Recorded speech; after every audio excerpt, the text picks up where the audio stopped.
The real story of Byron Bay is a community once known for its easygoing diversity of opinions is now locked in a toxic war of words playing out on social media over vaccines, and soon will be an interesting test case for how the fully vaxxed and anti-vaxxers can coexist in a town reliant on tourism dollars. People that normally come here we have a good relationship with, but because of their beliefs we end up in strife. And if they say, well, we'll go elsewhere, adios. At Bay Centre Medical, right in the heart of Byron, the clinic has been offering Pfizer since mid-September. Practice manager Karina Masterson says while vaccine hesitancy is an issue, more so has been the lack of access. I do believe that. I think that our percentages will be a lot higher once people get the double dose. So if you're looking at being your double dose by November, I think that will be in line with other places. Byron LGA has a fully vaccinated rate of just 41.6%. 72% have received their first dose. But Sydney isn't much better. Only 71.4% have had their first dose. That's less than Byron, while 58.4% are now fully vaccinated. Back in August, Michelle Visser, owner of the Bay Motel, was supposed to receive her first dose. However, at the last minute, her appointment was cancelled and her Pfizer shot was redirected. Unfortunately, it was cancelled due to all the vaccinations going to Sydney. Since then, her business has been in and out of economic limbo due to snap lockdowns.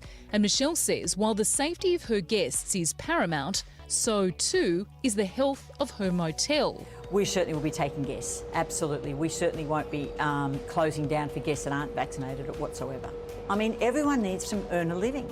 And if we don't get through this and start sort of getting life back on track again, what are we going to do?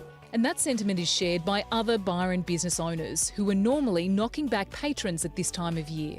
I thought it was the most sensible idea for my patrons to have the person who's running the bar on the floor and also the staff as well behind the bar to be vaccinated. So you're asking your staff to be vaccinated? No, I didn't, but they also chose to felt like they were doing the right thing. Next month could be this community's biggest test yet, with travel to resume and vaccine rules for venues. I believe that from the 1st of December, staff and patrons are allowed to be on property without being vaccinated. But November, I believe everyone needs to be double vaccinated, which poses a problem because we have a staffing crisis up here in Byron in the region already, and adding another 20-30% burden of staff not being able to turn up to work puts us in a bit of a pickle. 20 minutes away from Byron is Mullumbimby, known for its organic markets and alternative lifestyle. For the past few months, locals and businesses have been trying to find a middle ground when it comes to vaccines and wearing masks. But it hasn't been easy. When you say it's volatile, tell me what would happen. Oh, my 19-year-old staff member's been abused, called different horrible names that you don't want to repeat.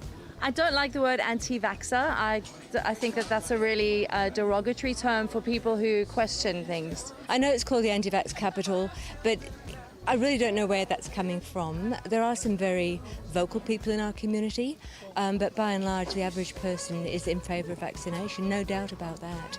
And as the noise of the anti-vax debate starts to dull, there will always be a few with alternative ideas. And that is exactly how Byron Bay wants it to stay. We have bats and they fly over the town and they over the place and it turns into dust and we breathe it in, and bats have thousands of coronaviruses in them. I haven't been vaccinated. Are you going to? When I can't go to Woolies without vaccination, I suppose I'll have to really seriously consider it.